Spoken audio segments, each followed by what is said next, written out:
Okay, as it's 1 o'clock, we're going to go ahead and get started. So on behalf of the PHRC commissioners, senior management, and staff, I would like to thank all of you for joining us today for our second 2022 PHRC Women's History Month program. I'd also like to welcome all of you phenomenal women who are joining us today. You're all amazing, and we're so happy that you're here.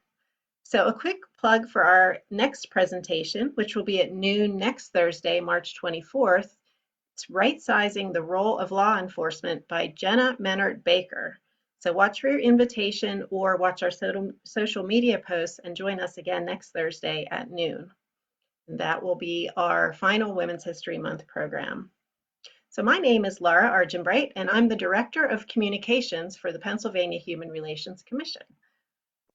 We're delighted today to welcome our very distinguished Commonwealth colleague, keynote presenter, Dr. Nicole Hollins-Sims, who Stacy Waters will introduce to you in a few minutes. So first, I have to go over my housekeeping items. We ask that you all remain on mute throughout the program, and if time allows, there will be a few moments for questions at the end of the presentation. This program is being recorded and live streamed on Facebook. So just that everyone is aware, we operate the basic Zoom meeting module. So you all are live right here in the same room with us. That's why it's very important that you remain on mute and you're aware of your on-camera presence throughout the program. Finally, I do need to extend apologies as we were not able to offer our usual ASL and closed caption services on Zoom today. Now, on to our program. It's my pleasure to introduce PHRC's Executive Director, Chad Dion Lassiter. Chad's a national expert and voice on race relations. In addition to his many endeavors, he founded Black Men at Penn School of Social Work, Inc. at the University of Pennsylvania, where he also earned 2 master's degrees. In 2021, Executive Director Lassiter was honored as a recipient of the Pennsylvania Social Worker of the Year Award given by the National Association of Social Workers, Pennsylvania chapter. If you follow our social media pages, you would know that yesterday, the Executive Director of NASW came to our Harrisburg office and presented Chad the award in person. So we're very proud of him for that achievement.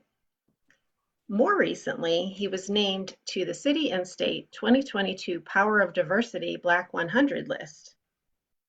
So I could go on all day, of course, speaking about him, but instead, let's hear from him. Thank you, Laura. Good afternoon to everyone. And as Laura stated, on behalf of the PHRC commissioners, my senior management team, our tremendous and dedicated staff at the PHRC, we want to welcome everyone this afternoon to our beloved community here at the Pennsylvania Human Relations Commission. We're honored, but we're also humbled that we have what we're anticipating to be an amazing keynote address by Dr. Nicole Hollins-Sims. Laura and I became aware of just her tremendous passion and dedication for a pedagogy of justice for all children in the Commonwealth with some social justice initiatives that we have worked with her on, along with multiple others in PDE. I would imagine that this beloved community today, overwhelming majority of you are keenly aware of her work, her passion, her intellect, and just how driven she is. For us here at the PHRC, we're fortunate because over the past year, we've been able to study it up close, also from afar. I was just chiding her prior to coming on live that I have a pen, I have a pad, I'm going to be taking notes, but you know, we're just really, really fortunate that she accepted this. It was our goal here at the PHRC for the month of March, which is certainly Women's History Month, but also Social Work Month, to really just highlight some wonderful, amazing women who are pledging themselves to everyone in the Commonwealth, and particularly our children. And so we're really, really excited to have her. And I'll end by simply saying there's an educator by the name of Pablo Fieri. He has a book called Pedagogy of the Oppressed. But what's not known about Pablo Fieri is the second book that he has, which is The Pedagogy of Justice. And so we have a person who fights for justice here in the Commonwealth in her current role, but has been fighting for justice. She also, and Stacy will read her bio, but she also is a recipient of a statewide award this past year as well. And so, I just want to share just how excited we are to have her and looking forward to this presentation. And once again, for all of you who are following us on social media at this moment, in particular, Facebook, welcome to the beloved community of the Pennsylvania Human Relations Commission. And thanks again, Laura.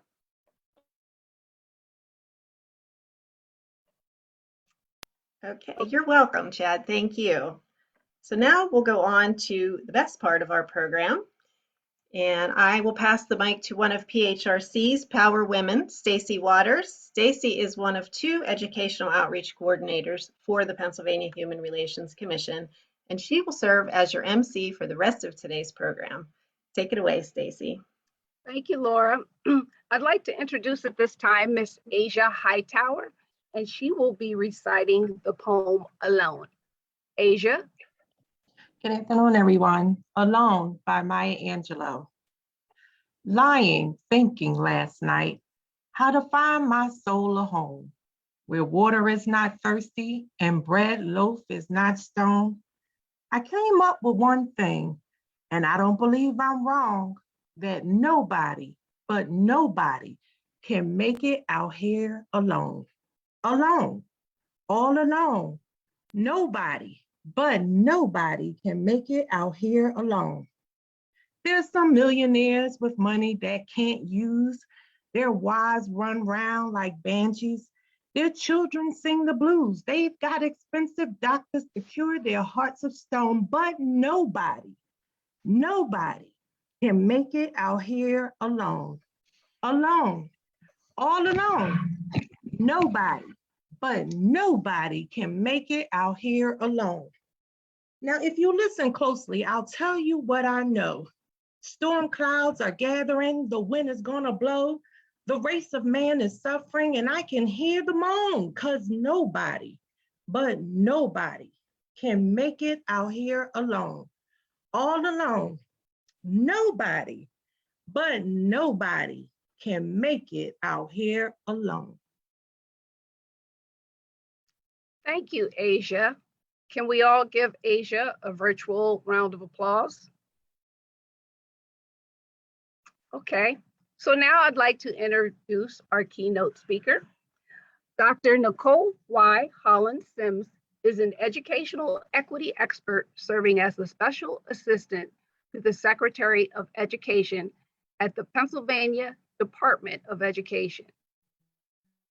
Dr. Hollins-Sims previously served as an educational consultant for the Pennsylvania Training and Technical Assistance Network, where she was the co-statewide lead for the Learning Environment and Engagement Initiative.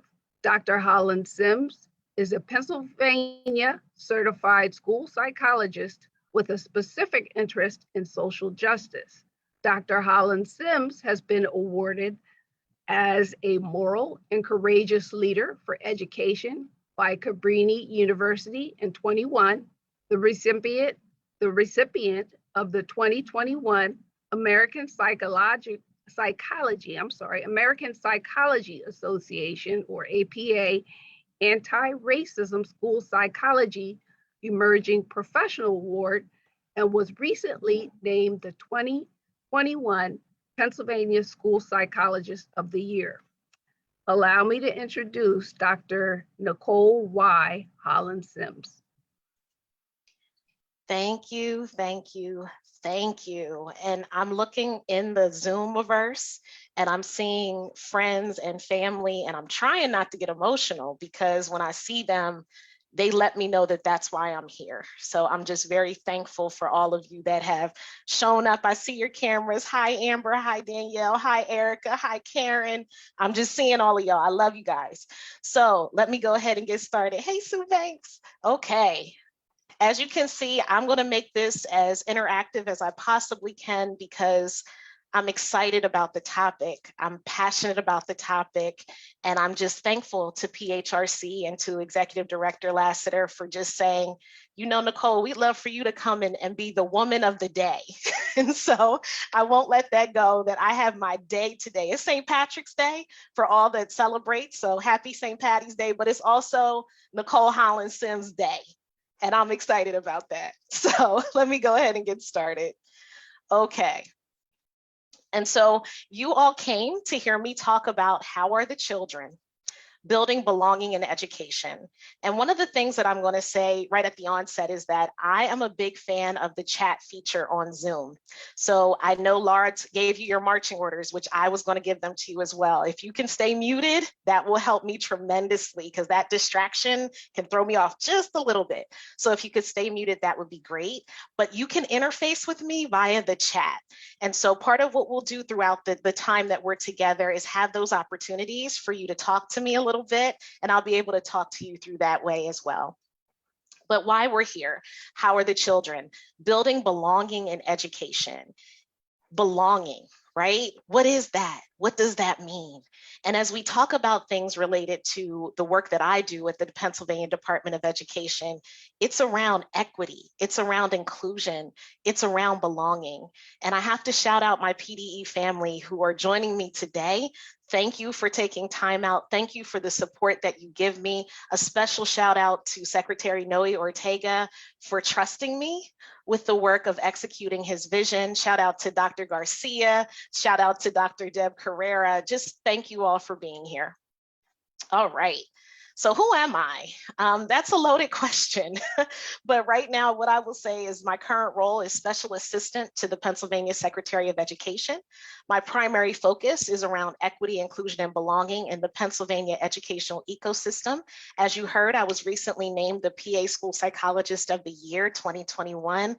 So that was a big thing. We have the first Black School Psychologist of the Year, Dr. Amber Sessoms, in the house, and now I am number 2. And guess what? She was awarded in 2020. I was awarded in 2021. So we're making progress in our field. And it was really important to see that. I'm also an educational consultant. And now with all of that out of the way, let's get to the fun part. I'd like for you to chat it up. That may look familiar to you, what you see. Marvin Gaye, what's going on? So as I engage you in this beginning part of our keynote, I want you to put in the chat a song that describes how you're feeling today, or a song that describes the times that we're in. And for me, a song like What's Going On, that was done in 1971, believe it or not, is just as relevant today as it was then. So I'm going to go ahead and check out the chat and see what songs are coming to mind for you. My cousin Bianca, Man in the Mirror, Michael Jackson, absolutely. Yes, keep them coming. The times are a-changing. Rolling in the deep. Greatest love of all. Wake up, everybody. We are the world. Yes. Oh, yes. Keep them coming. Okay, Wu-Tang. Yes. Hold on. James Fortune. Changes by Tupac. Keep them coming. Yes, Asia, come on. We want the funk. Yes, ma'am. Oh, wow. Change is going to come. Sam Cooke. That's an amazing one. Yes. I'm loving these. And so I won't take a ton of time, but I would love for you to keep them coming. I see you, Chris. Ball of Confusion. Oh, that's major. Okay. As you're thinking about this listing, I've shared this in other sessions I've done. Make this a playlist, right? This is a playlist for you when you're thinking about if you want to feel good or if you just want to revel in the times that we're in and think about how we can positively shift some of the times that we're in. These are seminal songs that can get us there. And music is a very much a therapy for me. And so I'm just thankful to be able to share in it with you. So thank you. Please keep them coming. Yes, Dee, I see you. Optimistic. I love it. And so one of the things that I like to do is give flowers where they're deserved. And so as we think about Women's History Month and the power of womanhood, and the place that I come from is education. And so I wanted to give flowers this afternoon. And so as you look at some of those names, some names may be pretty familiar to you. Other names may be new to you. But these are women that have shaped me as an educator. These are women that shape the young minds of youth across the Commonwealth and nationally. And so I wanted to honor them. So a few of them that I have listed, you'll see the first one is Mary McLeod Bethune, and that's her picture over there on the left. If you're familiar with her, if you've ever heard of Bethune-Cookman University, that's her namesake. And I can remember my mom telling me about Mary McLeod Bethune and how she was somebody that my mom looked up to as an educator, someone who said it's important for education to happen for Black women, for Black kids, for Black people.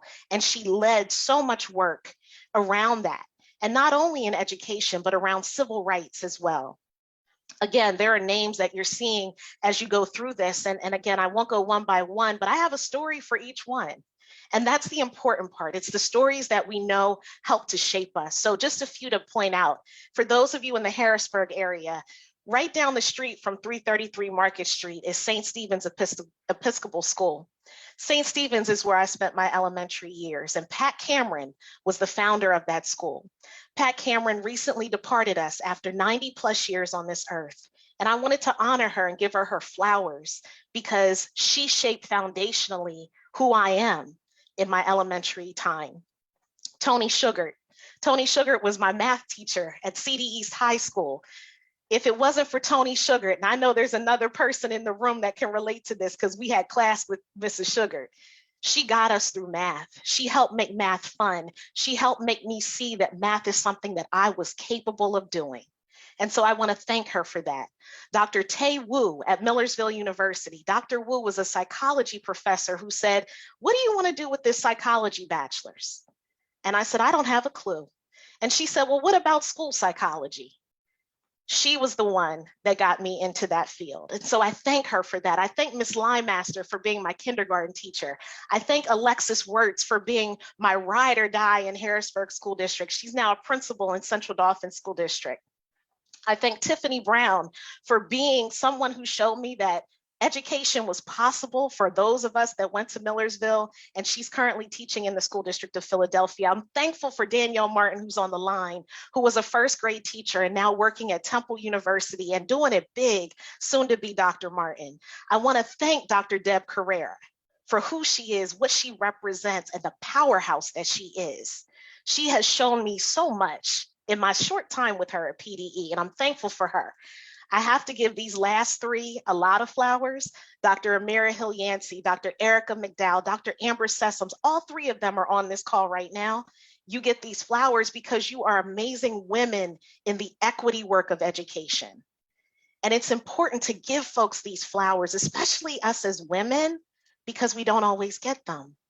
We just keep pushing forward and doing the hard and good work. But sometimes you just need a thank you. And so I hope that in this short time that I had with you, that you got your thank you from all of us that are participating today and those that are on Facebook. Thank you, because without you, our educational system would not be the same. And so I would be remiss if I did not honor the number one, as some call her, the original, my educational blueprint. She is my educational blueprint, and I am going to do my best not to cry now. This is Yvonne Eccles Hollins. This is my mommy, y'all. She's here. She is the educational blueprint for why I sit in this seat, for how I've been able to do all the things that I can do because she blazed the trail for me to do it. She's born and raised in the William Howard Day Projects in Harrisburg. She attended John Harris High School when it was the Pioneers. She attended Harrisburg Area Community College and also attended Penn State Harrisburg. She was the first Black assistant superintendent in Central Dauphin School District. And her motto is, education is a must and failure is not an option. I pause and give her honor because I'm here because of her. Many of you that are here because of her. And so I just want to give her her flowers tremendously as a woman that blazed a trail, that didn't always get the thank you, that didn't always get what it was she deserved, but she persisted anyway. And so I challenge us as we think about who are the women and how are the children. The children are well because the women are well, that are serving them, that are protecting them, that are being there for them. So I just wanted to offer that as my sort of intro. And I know a few of my friends and family, I asked them if they could just come in for 15 minutes and they did. So I know some of you have to go, but now I'm going to get into the meat and I'm excited to do so. So why do we have to talk about equity in education? It's important. And one of the things that I think is really important to note is that we can't say that the equity concerns that we're seeing in education happened overnight. They certainly did not. They happened way back and became more prevalent and more noticeable post 2020. When I used to present on this before, I would say things like COVID-19 under the spotlight or social unrest under the spotlight. But now I'm putting that all together in post 2020. Because when we think about a seminal time in our history where everything shifted, it would be that date. For us in education, it was March 13th, 2020 in Pennsylvania. That's when schools shut down. The inequities, though, that we knew existed that you see on the left became even more available and actually noticeable, as I said, after the time that we're in now. And so what I want to take a moment to do is look at that listing that you see over on the side. Let's unpack a few of them right now. So as you look at societal inequities are those things that automatically happen in our brains. We talk about things that we consider bias. So let me think about that in a way that makes sense. As we think about bias, it's almost like shortcuts in your brain, right? So if I say peanut butter, hit the chat for me. What do you say when I say peanut butter? What's your automatic word that comes to mind? Jelly, thank you. Yes, so jelly is the automatic thing that comes to mind because your brain did a shortcut. It said, okay, I associate peanut butter and jelly, and I put those two things together. Societally, we do that same thing based on how we were brought up, what messages we heard from, who was the messenger. All of those things create associations that become automatic in our brains. And so with that automaticity, that creates implicit bias, things that we're not even consciously aware of most times. But societal inequities happen because of biases like that. So when we think about that in the context of a school setting, let's think about the students that are typically referred for, let's say, special education services. Depending on where you are, those groups of students may look different. They may have different disability categories, but in a lot of cases, they tend to be students of color or students that speak a second language. And societal inequities, those biases, tend to impact who we are referring for those services, because either we have a deficit mindset about their capability or we assume that we need to help save them. So that's how societal inequities continue to permeate across our educational system. For sake of time, I won't go one by one, but as we take a look at some of these inequities, we can connect to them right away. So socioeconomic inequity. We saw this with COVID-19, access to healthcare, access to all of the different things that are necessary to be healthy. Socioeconomics, how much money I'm taking in, if I'm able to afford certain things, plays a part. And that didn't just start at 2020. That was happening way before, the haves and the have-nots in our society. We can keep going, but as you look at that, maybe fifth one down and on, programmatic all the way down, the ones at the top are outside of the control of us as educators, if we're taking this from an educational system lens. That's outside of us. Those are things that happen not necessarily as a result of our systems. However, they influence and impact how our systems function. The bottom pieces, programming, staffing, instructional, assessment, linguistic, we could also put up top. That's more the language piece. Those four are within our locus of control. So when we think about what is that locus of control, programming means what I was just speaking about at the top.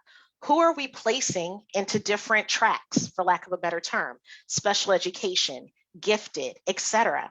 Programmatically, are we creating inequities by offering advanced placement courses to certain students, but not for others? With staffing inequity, when we think about where we are now, which is a workforce crisis, we don't have bus drivers, we're lacking subs, we're lacking teachers entering the workforce. Those are staffing inequities that were happening prior to 2020, but have become, sad to say, worse since that time. We also have instructional inequities. So do we have the most highly qualified teachers, staff members, et cetera, in front of our neediest students? And many would say, do we have a teacher workforce or a staff, educator staff workforce that reflects the students that's sitting in front of them? Those are instructional inequities. I often use this example, and I'm sure many of you can relate, from the assessment piece. As a school psychologist, one of the things that we would have to do is give an IQ test. And an IQ test essentially measures your abilities. And one of the questions in the IQ test was a picture of a rotary phone. You can use the raise hand option to tell me how many of you remember a rotary phone. I'm just going to hang out and see. Oh yeah, I'm seeing it go up. Okay, yeah, so you can remember a rotary phone. And so the question in the assessment was, what's missing from this picture? Well, the answer was the cord. If you remember the little spiral cord that went with the rotary phone.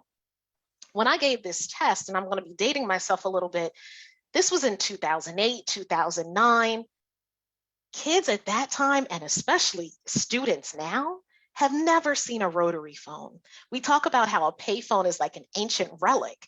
It's the same thing with the rotary phone, but when I was giving the test, what do you think I had to score that student? As not knowing, as a 0. And so that then impacted the score that they obtained on their IQ measure, which then impacted how I compared that score to their achievement, which then determined their eligibility or lack thereof for special education services. That's an inequity because it's not their fault they've never seen a rotary phone, right? But if our tests aren't normed around students that are experiencing a certain level of experience at a certain time, that creates a disadvantage. And that's why we have to do things like having discussions about equity. When people say, well, I don't want to talk about equity. We don't need to talk about equity. Why do you keep beating me over the head with it? That list is why. I have to talk about equity. I don't have the luxury to not. Our students don't have the luxury for us not to, or for us to put it up on a shelf. And so part of my talk today is to really help us understand why equity is important. Also, how that then equitable practices influence and create spaces of belonging so that we can check on how are the children. And so as I reflect on some of the misunderstanding on what equity means, I wanted to highlight a national statistic. This is inequity in access. Approximately 25% of all K-12 public school students did not have access to an internet connection or an adequate device to access online materials at home during the pandemic. Now, while this is a national statistic, I can say with a lot of certainty, Pennsylvania wasn't too different from that statistic. And so when we think about what is inequity, it's not a rural problem, it's not a suburban problem, it's not an urban problem, it's something we all have to talk about. Because if we think about the landscape of Pennsylvania, the lack of Wi-Fi, the lack of access was happening in our most remote and rural districts in our Commonwealth. And so it's important for us to understand and recognize that equity doesn't just live in one place. It doesn't live with just one group of students. It's about the collective whole and how we can make those outcomes better. And so when we think about the HELP framework, I'm offering this as a way for us to anchor the talk today. I'm very honored and privileged to have worked alongside Dr. Ronald Whitaker and hearing him describe this HELP framework. And I know a few of my colleagues have utilized this as a framework as well as we think about the importance of equitable practices. And Dr. Whitaker really speaks to this concept of really taking these pieces in a way that makes it make sense for those who have never been exposed to equity work. So the first piece is history. So if you remember at the top of my talk, I gave you a little bit of history, a story about each one of the women that I highlighted. But history can go even further and even deeper. Even though we're in Women's History Month and we're celebrating the power of womanhood, the history of how we need to talk about equity and how we got to that list on the left outside of the spotlight, we have to reflect on that history so that we're not doomed to repeat it. So when we're having conversations about should we have, classroom discussions about America's history or classroom discussions about world history, the answer is absolutely yes.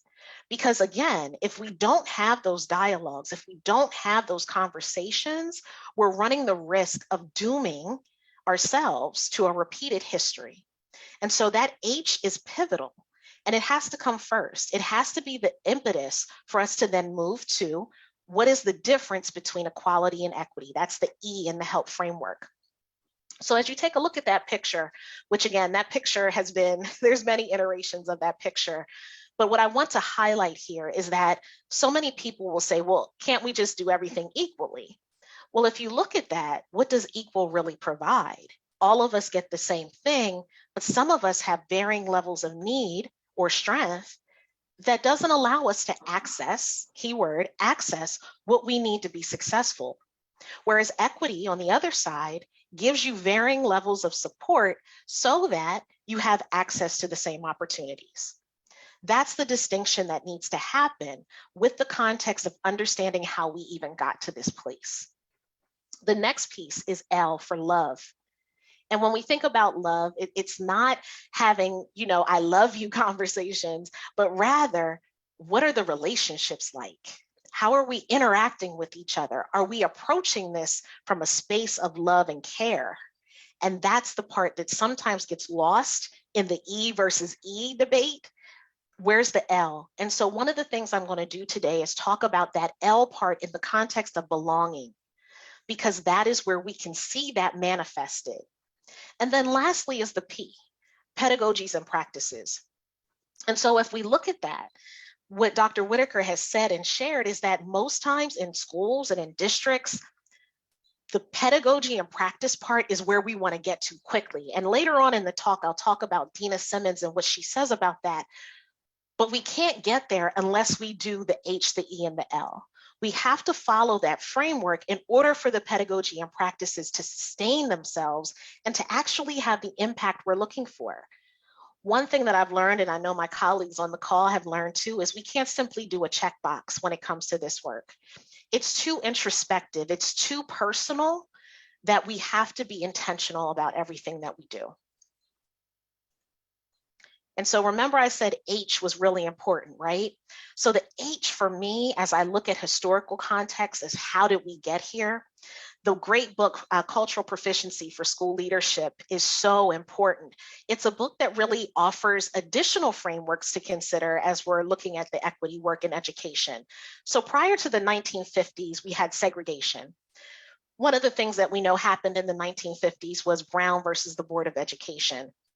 We then move into the 50s and we see desegregation. And desegregation had a lot of outcomes that, whether we intended them or not, created the system that we're in now. So I often have heard that even though we talk about the great stride that was made with desegregation, when we look at the schools that were existing, that were segregated, and I'm going to speak from the lens of a Black woman and the experience and the history of being a Black woman, there were many Black schools with Black teachers. And with those teachers, when desegregation happened, many of them lost their job because the schools that the students were now being integrated into did not think that the Black teachers were as qualified or able to teach to the same level. And so what are the repercussions of that? Why are we still talking about that? Because what are we seeing now? We're seeing a disproportionate number of teachers of color in classrooms, and Pennsylvania is one of the worst. And that's why history is so important to understand how we arrived at these places. In the 60s, We had the integration for equal access and equal rights. In the 70s, we moved to equal benefits and multiculturalism. In the 80s, it was all about diversity. In the 90s, we started talking about cultural competence. And now we're in the 21st century. And we should be moving towards cultural proficiency, meaning we have the ability to recognize that our cultures are shifting. And let me stop right here. Culture extends beyond race and ethnicity. Culture speaks to socioeconomic status. Culture speaks to gender identity. Culture speaks to language. Culture speaks to religion. Are we there yet is the question. Are we at a proficiency level? I would say no. I'm sure many of you would say no as well. You can put in the chat whether you agree with me or not. Are we there yet? I don't think so. And yes, thank you, Chris. And generation two, absolutely, yes. So as we think about this historical context, we recognize that if we're going to really be clear on how are the children doing, we have to understand that H in the help framework. Absolutely. Hey, Maya Cole, love you, sis. Okay, so remember, language matters. Language matters. We can't just assume that everyone has the same definition of equity. We can't just assume everyone has the same definition of what belonging means. I'm going to take you through how the Pennsylvania Department has defined these things, but I want you to also think about how you define it and how it makes sense for you in the context that you support. I wanted to showcase this. So our Pennsylvania Teachers Advisory Committee did a survey in the spring of 2021 with rural, suburban, and urban teachers. And when they gave the survey, they asked them, what is your personal definition of equity? And as you take a look at that, you can see just how many different variations people have about this. And I always am kind of like, wow, because to me, I feel like I have the definition hands down. I know what I'm talking about when I talk about equity, but not everyone sees it the same way. And I think this is important for us because as we take a look at how rural teachers view it, how suburban teachers view it, how urban teachers view it, that then translates into the practices that are being put in place each and every day. And again, this isn't about one particular demographic. But one of the things that was really kind of exciting for me was to see that that top one had the most results when we look at suburban and urban overall, which is how we'll see the next definition. So as we take a look at how Pennsylvania Department of Education defines equity, it's as follows: ensuring that every learner, keyword learner, and I know my folks like Sue Banks and others from our wonderful library office are excited to see the word learner. And also Dr. Garcia from higher ed and post-secondary, because learning doesn't stop at K to 12. And I'll never forget when we were in a meeting and they both said, Nicole, you can't say student. And they were absolutely right. It's ensuring that every learner has access. And I would add the word opportunity, because access by itself is not enough. Giving you something like giving you a device, but you not having Wi-Fi is an example of having access with no opportunity. Right? So I want us to think about that. Access and opportunity to the educational resources and rigor they need at the right moment in their education across. And you'll notice there's a litany and a full list of identities that you see here. And this is why having some universal language is so critical, because those identities represent each one of us that are on this call and every one of us that represent the Commonwealth. No one of us identifies with just one.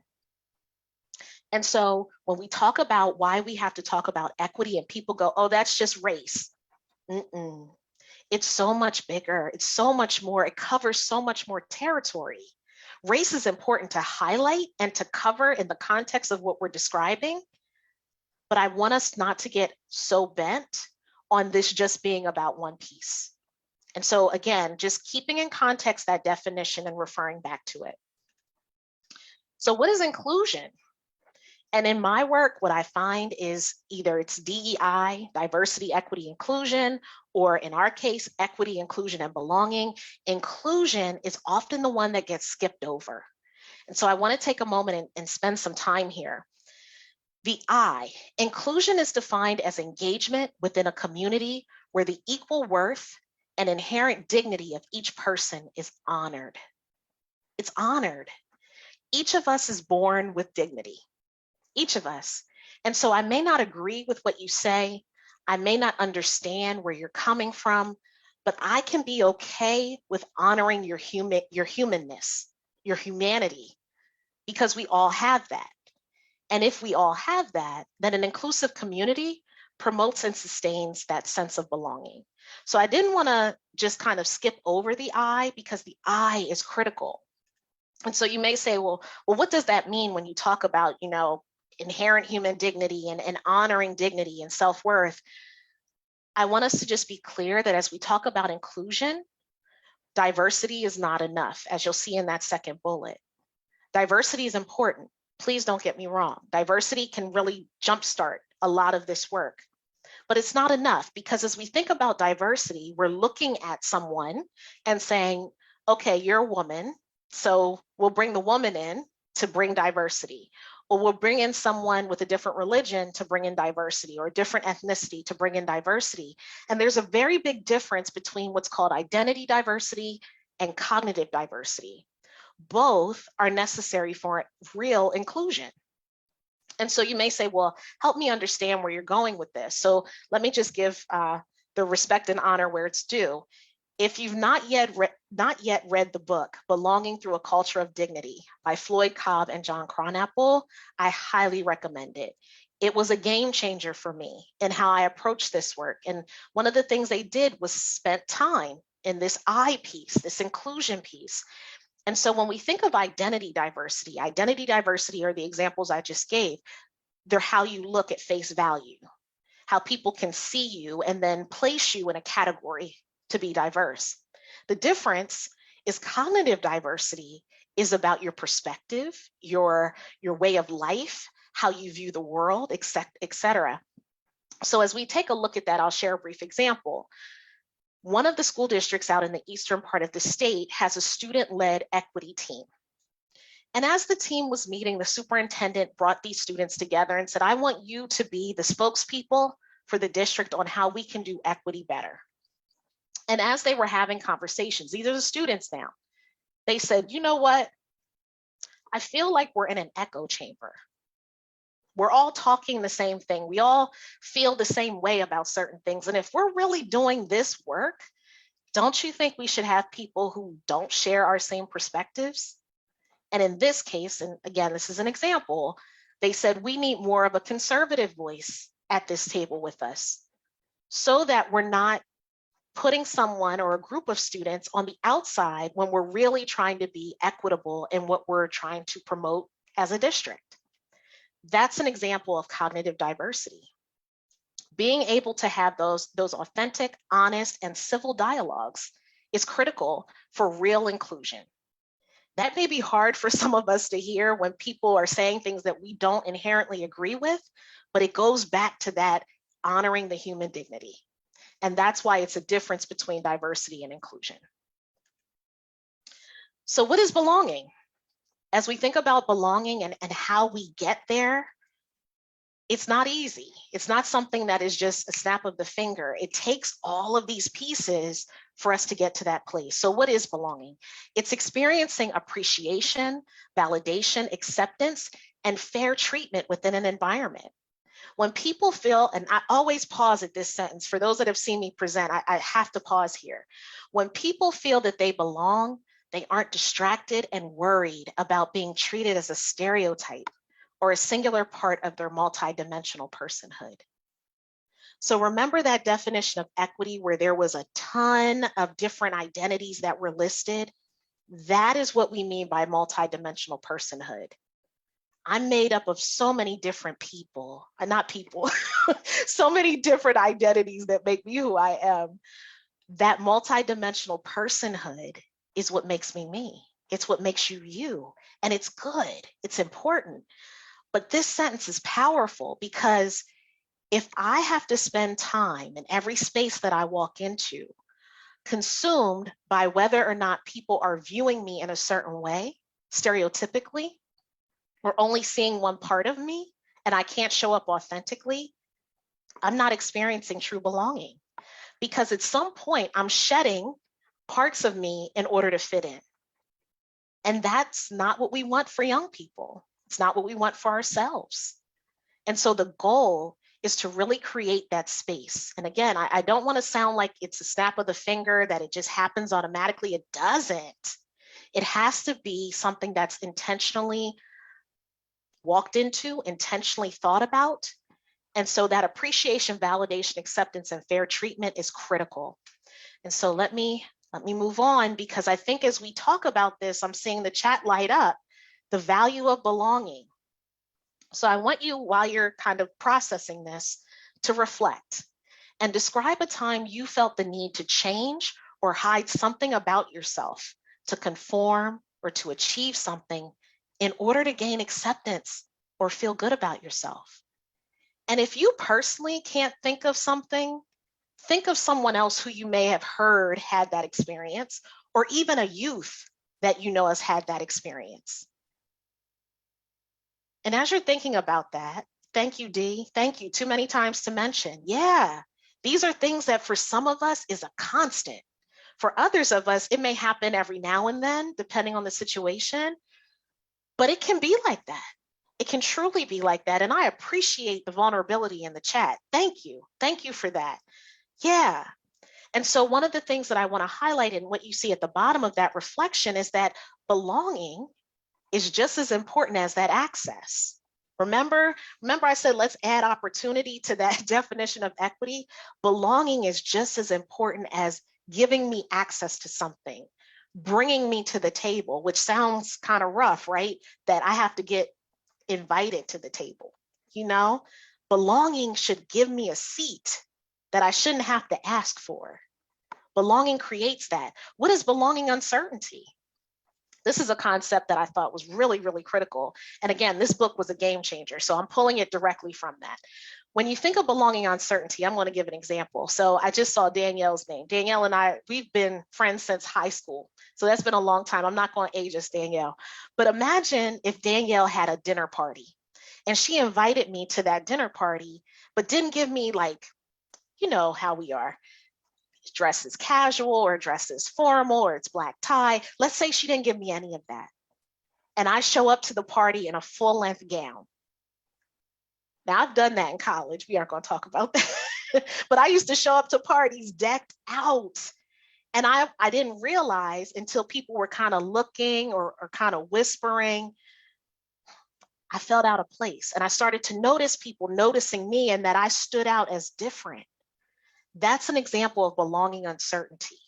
And for some of our students in schools, as someone put in the chat, that's happening every day.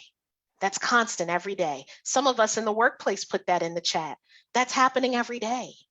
And so when you're having that constant feeling of uncertainty, our priorities are backwards.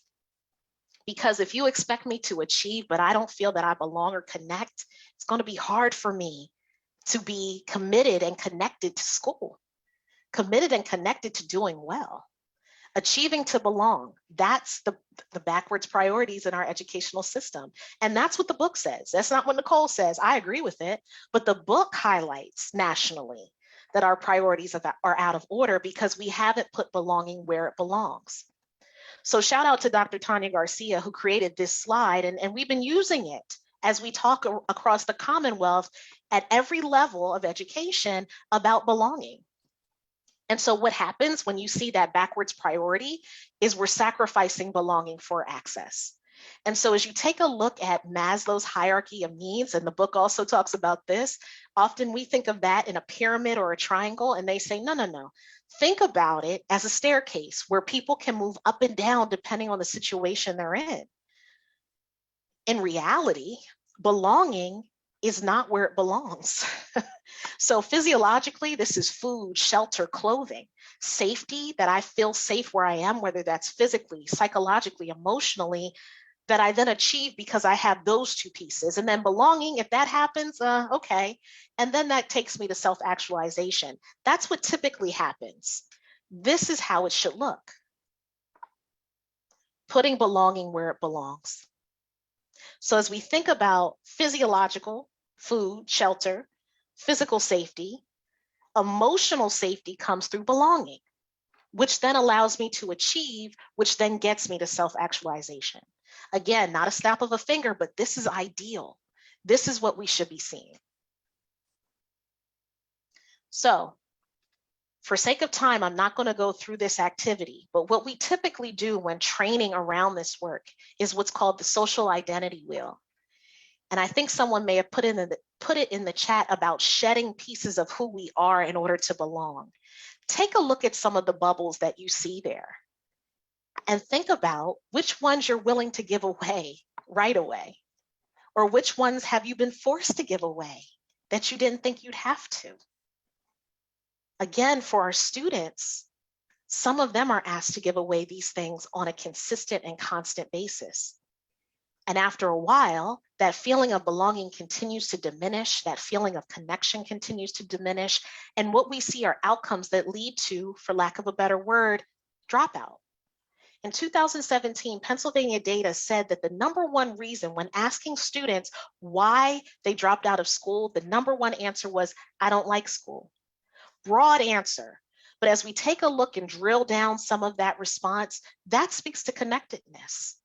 They don't like school because maybe they didn't feel they belong there. Why? Was it this? Was it something else? But these are things that are happening.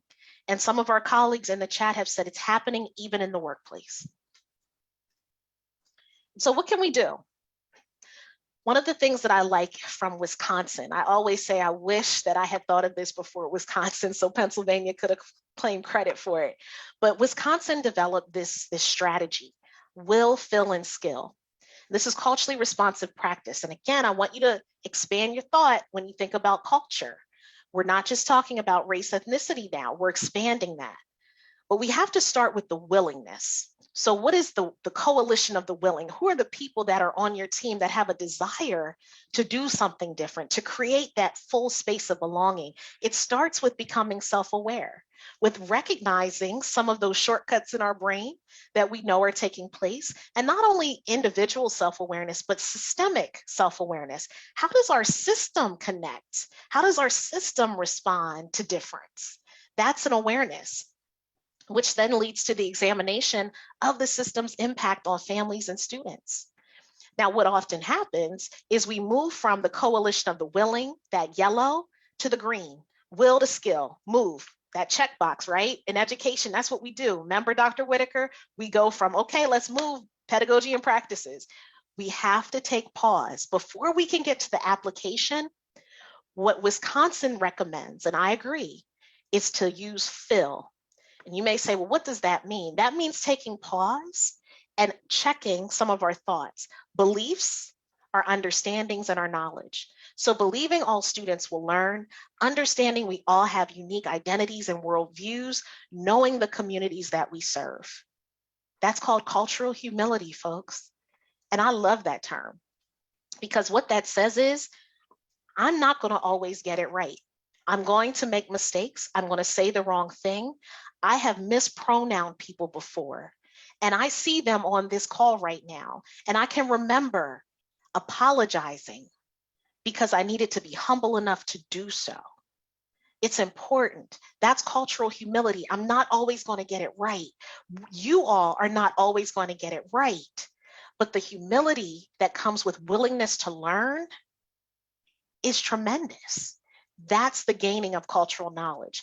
And then when you have that knowledge, then you can move to skill. Using the practices that you're learning, the curriculum that respects students' cultures, accepting that we haven't always been so good to the students that are different or the staff that are different, and then leading, modeling, and advocating for those practices to sustain. That's will, fill, and skill. For some of you, this may look familiar. For others, if it's not, I'm sure I have a colleague that would drop this in the chat for me. This is a one-pager that PDE put out in the fall of 2021 and essentially defined how we're viewing this work, and that's EIB, equity, inclusion, and belonging. We wanted those clear definitions out there because, again, we understand that context really shapes this work, but we wanted some anchor definitions and universal language for us to help support the field. So those are the three that you see on the side. In the box, you'll see things that are called perceptions. So what are people saying out in the field about this work? And we were very intentional in not saying true and false, because someone's truth is their truth. And who are we to tell them, right? However, we know that there are perceptions that perhaps we can lend clarity to. We may not change everyone's mind. That's not our goal and purpose. Our goal is to educate. And so through that clarity, how can we help folks understand what it is that we're doing and what we mean when we talk about equity, inclusion, and belonging? And thank you, Dr. Sessoms, for dropping that in the chat. The other piece that I want to bring awareness to is our Equitable Practices Hub. That hub was released in the fall of 2020 and essentially is a one-stop shop for any resources that are related to equity, inclusion, and belonging, all within 6 pillars of practice. So general equity practices, self-awareness, what we talked about, those shortcuts in our mind and understanding what that means, looking at our data and knowing that data can tell us a story and we have to listen to it, the importance of engaging families and communities. We can't do this work without them. They're the ones that make equitable practices happen. Academic equity. A brief example of that would be, and I can quote my colleague, Dr. Amira Hill-Yancey, who talks about mirrors, windows, and sliding glass doors in school. And what do I mean by that? So a mirror means that I can see myself in the content. I have a 4-year-old, his name is CJ. CJ, if he's looking in a mirror, can look at a book, can look at anything and see someone that looks like him or has had a similar experience and connect to it. A window allows CJ to look out on other people who are different from him and get a different perspective and see their experience and learn from it. The sliding glass door allows him to step into the shoes of the difference that he's experiencing and have that happen for him. That's important. And I would say that's not just important for my son, that's important for all children, so that they have that opportunity to see themselves, but see others and recognize that it's okay to have a difference, that it's okay to have that cultural humility. That's an example of academic equity. Disciplinary equity talks about the learning environment. When we think about suspensions, expulsions, et cetera, different groups of students are receiving those outcomes at higher rates than others. Why? What can we do different? How can we check those biases and shortcuts that are happening in our brain when we see certain boys having behaviors that other boys are having, but yet we write the other boy up? Where does that come from? That's this type of deep dive that you can take through the hub. So I just wanted to bring light to that. So how can we make equitable practices important? If you remember, I shared a survey earlier around the definition of equity. And so one of the things that we see is that when we look at the percentage of teachers that are not looking for resources, it varies across. And one of the things that this says to me is that we have to do a better job of explaining how equity is important for everyone. And I know Karen Parker Thompson is on this call, and I use this every time I'm talking about this. Equity, inclusion, and belonging is everyone's business. Remember, we talked about access to Wi-Fi and how that impacts rural communities? That's an equity concern. So it's just about messaging. It's just about making it more clear that what we're doing is not to try to make people change per se, but for them to think differently about how they're approaching this work. So what is the current landscape? Let's think about that. I'm not going to spend a ton of time here, but I just want to kind of give us the overview of the map of where we are as a Commonwealth, as a nation. And these aren't things that Nicole just put together. These are real life pieces of information that superintendents from across the Commonwealth and DEI officers, diversity, equity, and inclusion officers in districts have said are their challenges. So superintendent said it was the masking mandate. It was critical race theory debate. Now I want to take one pause and just do a level set on language. When we talk about CRT, critical race theory does not equal CRT. CRT, as we know it, is culturally responsive teaching. And if you go back to what I was saying about mirrors and windows and sliding glass doors, that's culturally responsive teaching. So I'm very cognizant and intentional about calling things what they are. Critical race theory debate. Okay, that's happening continuously. It happens more often than not at board meetings. It's happening across the nation in this thought about why are we talking about critical race theory as it relates to equity. And so I just want to, again, paint the picture of where we are and why we have to talk about these things so that we can educate. The mental wellness of our staff and students. These are things that are happening and they're pretty significant. The workforce shortage, microaggressions that are happening, school board support for this work. Some of it is waning, and it's waning because communities are saying, we don't want that equity work, without a full understanding that school districts don't really have a choice around equity work because equity work means all. It's not about one group of students. It's about all of the students and how can we best support them. Superintendents have said, how can we have a more civil dialogue? And how can we get folks to understand that we may need to go deeper than how the surface that we've been on for so long? Because for many, everything seems fine, but there's still people on the margins that we haven't heard from that could give us a true read on whether or not we're creating belonging. I won't go one by one, but I just wanted you to get a sense of the current landscape.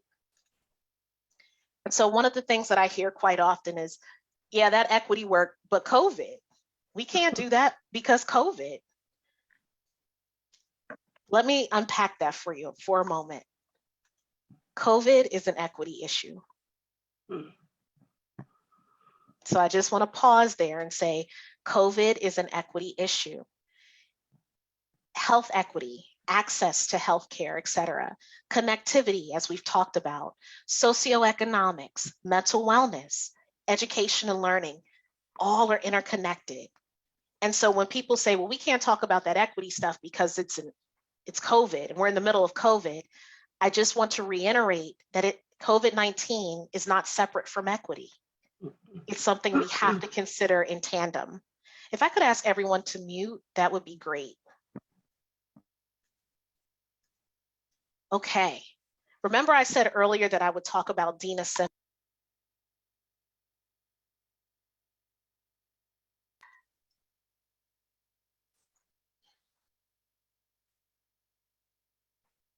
Am I unmuted? Can you hear me? If someone could put that in the chat. Can you hear me now? Thank you. All right, I appreciate that. Okay, Dina Simmons is one of my heroes. And as we talk about this work, one of the things that she has said is there is a tension between equity and efficiency. And I love this because remember I said it in education, we like to check boxes and we got to move fast. We got to get things done. When we think about being intentional in this work, we have to go slow to go fast, right, Dr. Carrera? We have to go slow to go fast. And so that tension often inhibits how we can do this work well. And so that's the piece that she's really highlighting here. And so I'm going to give you some examples of the traps and tropes that can happen when you go too fast, when you don't take the time, and when you just try to put a Band-Aid on a bleeding wound. And so I'm not going to go one by one, but I want to give you some of these because you may recognize some of them. So the first one is doing equity, okay? And this comes from Street Data, which is a book by Shane Saphir and Jamila Dugan. You'll see it at the bottom. And I'm going to share my PowerPoint with Laura at the end of our time today if you need a reference. But they talk about these equity traps and tropes that happen in schools. And so doing equity is treating equity as a series of tools, strategies, compliance. Remember that checkbox I talked about versus a whole person or a whole system change process that's linked to culture, identity, and healing. So again, we think more of the nuts and bolts rather than the stories, the people, the humanness that we need to think through. Siloing equity, locating equity work in a separate and siloed policy, team, or body. Now, some of you may say, but Nicole, you just established an equity team at PDE. I sure did. But guess what? That team is still connected to our executive leadership team, our senior team, and there are members of our senior team on that team. So even though it may feel siloed, there's a direct connection to folks that have authority. And that's what they mean by siloing equity. When it's just kind of off to itself and doesn't have any real power or authority, that's an example of siloing equity. This next one, the equity warrior, nesting equity with a single champion and holder of the vision. I'm going to pause there because I've been that. I have been that. And there are a lot of you on this call that have been that. It can't live with just you. And you know what I loved is that opening poem by Maya Angelou. You can't do this alone, and you shouldn't have to, because you can't have it all rest with you. That equity warrior may be necessary to get the work started, but it can't live with just him or her. Spray and pray equity. Engaging equity experts to drop in for a training with no ongoing plan for learning or capacity building. I've shared this in another training, and so if you've heard it before, forgive me, but I've been the victim of a spray and pray equity request. And so there was a school district that reached out to me and said, Nicole, would you come in and provide the keynote for our opening day for our teachers around equity? And at first I was like, I don't think I want to do that, because I don't like doing a kind of hit and run. I like to be an ongoing partner with a district or whomever I'm working with. And so I was hesitant. When I went to the meeting where the assistant superintendent said to me, Nicole, we want to meet with you and kind of go over what you're covering to make sure it's in line with what we're looking for. That should have been red flag number one.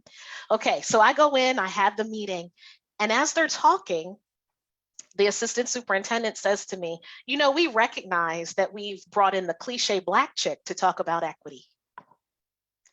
Number one, he called me a chick. And number two, cliche. I'm Black, I acknowledge I'm Black, but cliche and chick, really, and I pause again, like it still triggers me a little bit. But this was an example of, you're not really about this work fully, you want to fill a time slot. And when you have people who are passionate warriors in this work, we can't just fill a time slot, because our students deserve more than a time slot. So I'm just giving you examples of what this can look like and how it can truly impact the folks that are bearing the burden of this type of work. I, again, won't go one by one, but you can relate to some of these. Navel gazing equity, where you just stay focused on self-reflection and you're not moving to systems. Structural, you forget the human side and you go straight to systems. So for example, they give the master schedule. You focus on making those changes, but not on the reflective piece that needs to happen. Tokenizing, asking leaders of color to hold, drive, and symbolically represent equity without providing the supports or the resources. That's an example, again, of the spray and pray connection. So again, just wanted to highlight those. And so as you're kind of taking what I just went through and took you through, which sound familiar to you? How can you and your colleagues become more aware of equity traps and tropes? And what might be the converse of the traps or tropes you identified? And I'm gonna go back so that you can see them. And just think about which ones are resonating with you. You don't have to share why, but which ones are resonating. I'll give a moment to see.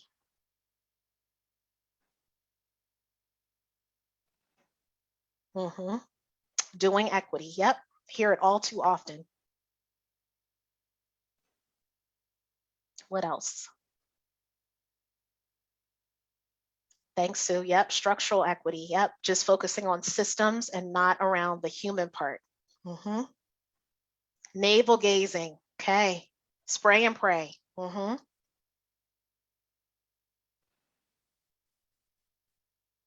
Take one more and then I'll keep moving because I know my time is running. Okay. Thank you, Gloria. Yep. Spray and pray and the equity warrior. Absolutely. So what can we do when we know that these things are happening? Thank you, Shonda. Hey, Shonda, is siloing. Yes. So when we talk about the equity heat map, this comes from a book called Evident Equity. Highly recommend this book. This is only about 86 pages. It's definitely an education focus, but it's one of those books that just gives you some really clear-cut direction on how to approach this work. And so the author talks about 4 quadrants. She calls it a heat map. Like, how do we get from point A to point B? And so first off is organizational equity. So that means get close and specific. I love it. She says, get proximate. And what does she mean by that? It means which inequities are personal, local, and immediate, and what's within that locus of control that you have. So she's saying, essentially, the folks that are most impacted by the inequities that you can see in your data or even through your perception information, get close to them, talk to them, listen to them. And through that, develop 1 to 2 equity goals. You notice it doesn't say build an entire structure. 1 to 2, slow to go fast, not biting off the entire elephant. This takes time and effort. Shared equity, building a coalition and building capacity. Knowing when to turn up the heat and when to turn down the heat. And what are your entry points to build your coalition? And so that coalition could be a small team of leaders. It could be your entire office. It could be your entire division, but you have to be clear that everyone that's a part of that is in that coalition of the willing to begin. Some folks are going to sit on the fence for a little while and watch that other team and see how it goes before they come on board, and that's okay. But that's getting to shared equity. And then we move to structured equity. Work the system. What do you already have in place? You don't have to do a major overhaul, not at all. You can focus on what is there and how can you build in some of these pieces of organizational and shared equity and center those who have been marginalized. And then evident equity is to live it out. How is equity living and breathing all around you? And I love what she said, it's more than words. Words are great, but that's quote unquote doing equity. Until we can see the impact, it's not evident. So evident equity takes us to that place. And it, again, takes time for us to move through that map, but that's the ultimate goal.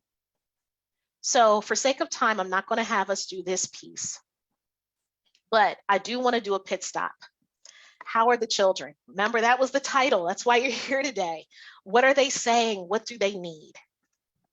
And so where did I get that from? That came from the same book, Floyd Cobb and John Cronapple, and they talk about the Maasai tribe in Africa and how one of the questions that when people greet each other as a member of that tribe, the first question is, instead of, hi, how are you? The question is, how are the children? Because the thought is, if the children are well, we're all well, right? And so I asked that same question to us. How are the children? And we know if the children are not well, that is impacting the rest of us, because the least among us, right? The children, not calling them less than, the least among us, the most vulnerable among us have to be secured. And so one of the ways that we can assess that is through our PAYS data. And this is the Pennsylvania Youth Survey. Now, this data is from 2019. So remember, pre-2020, 2021 data is currently available. It was most recently released, I would say about a month or so ago. So by the time I put this together, the 2019 data was the most up to date. But these were the risk factors across grade levels. So as you can see, this is Pennsylvania data, about 280,000 students in grades 6, 8, 10, and 12 took this survey. And as you take a look there, you'll see that some of the risk factors which were across grade levels are listed. What did we say? No connection, right? Low commitment to school, perceived risk of drug use, a parent's attitude that was favorable toward antisocial behavior. Now you may say, what's antisocial behavior? Those are things like staying out late, drinking, drug use, etc. Parents are okay with that, essentially. That's what students were rating. Low neighborhood attachment. I don't have anybody in my neighborhood I'm connected to. I'm pretty isolated. Even in school, I don't have that many friends.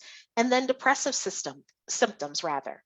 So imagine, and we can take a look at the 2021 data. And again, you'll have this link when you get the PowerPoint and see, has that changed as a result of COVID? I can very much guess it probably has. It may have been elevated in a lot of these cases. But in 2019, when we asked, how are the children? That's what we heard. But on the flip side, because we know there are risk factors And then there are protective factors. What are the things that were helping students to be successful and to thrive? These were the three: family attachment. My connection to family was helping me. They giving me the onus to be a self-regulated learner, to want to be an independent learner and do well in school was helpful.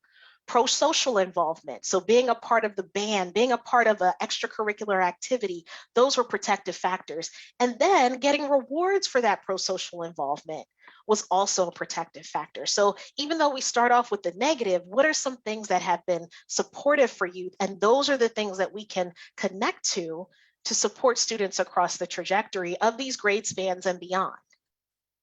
And so one of the one pieces that has come out recently from Remake Learning was the future of learning. And this publication was eye-opening to me. And it said, if students ruled the future world of education, what were the things that they wanted to see? These are them. Relationships, number one. Personalization of learning. Learner supports, learning locations, and learning cultures. We're going to go one by one so I can unpack those for you. So for relationships, this was with and among peers, with other educators, and mentors involved in learning. You've probably heard the quote that it takes one caring adult to change the trajectory for a young person. That couldn't be more true, and students reiterated this. Relationships are critical. My colleague, Dr. Dana Milakovic, talks about the power of relationships, and it couldn't be more true now as students are coming back from being at home in the COVID-19 pandemic, back into a school setting and having to reconnect with people. Those relationships are critical, they're important, and they can support mental wellness. And these are the students telling us this. Personalization of learning. So they want learning that means something to them. In the document, they talk about, we want to hear about financial literacy. We want to hear about how we could be doing better as adults in managing our finances. We want to talk about things that impact our communities. And we want to do things that make sense for us when we leave this institution. Personalization of learning. Learner supports. If I'm struggling in something, I need to know the places I can go to get assistance and to get support that addresses my needs. What's that sound like, folks? Equity. Remember those needs that we saw on the boxes and getting students where they need to be to get that support? Students are saying that. Learning locations. The students said, basically, it doesn't have to happen in a classroom. It can happen if I go out and do some self-directed learning and project-based learning where I'm out in the field and I'm mentoring and shadowing adults that are doing work that I'm interested in doing. So places and spaces where learning happens and that their key features and functions are not confined to that classroom space. These are the things that they're saying they want the future of education to look like. They also talk about cultures so that when I come into the space, and they said this, not Nicole, I can be me. I can show up authentically. What is that, folks? That's belonging, right? Shaping the location where it feels like I should be there and I have a place. And so one of the things that they said that I wanted to highlight here is, what do the learners like about today and what should remain? It was eye-opening. Continue to make equity a key issue. And they said more needs to be done. The children are going to lead us. They're talking. Are we listening? Expand access to and thoughtful usage of digital devices, not being so constrained to say, get away from that phone, get away from that tablet. They want us to start embracing that. And for a generation like ours and probably those before us, that's hard. That's really hard for us to think about school with digital devices being so prevalent. Some of them said, retain online and hybrid learning as options. Because as much as people talk about, oh, students need to be back in school, there were a few students, not even a few, there were some who said, I thrived when we were online, or I thrive in hybrid learning environments. That's equitable. That's creating spaces for students to be their best. Give teachers time and discretion in how they plan their days to enable connections with students. Some of them reported, we feel like students are just, it's this period, this period, this period. And we don't get time to talk to our teachers. They need time and discretion. Bring the comforts of home into other learning spaces to help create welcoming learning environments. Absolutely. And comforts of home may look different for all of us, but what they're saying is I should be able to come into the learning space and feel comfortable there and know that I belong there, essentially. So where do we go from here? You know, that's a loaded question. What's next? How do we change the outlook? How do we take what the students and the learners are saying and actually apply it? And it starts with listening. There's a term called radical inclusion, which means I don't just listen and go, okay, that was great to hear and move on. I actually take in what you say and apply it and make it make sense. And so as I wrap, I want to leave you with my why. And my why is that 4-year-old that you see in that picture. That's CJ. And the quote that's there is, "For there is always light, if only we're brave enough to see it, if only we're brave enough to be it." And I challenge us all to be brave as we think about not only Women's History Month, but all of the celebrations that we can do to celebrate all of the identities that we saw in that equity definition. Because if the children are well, then we are well as well. Thank you.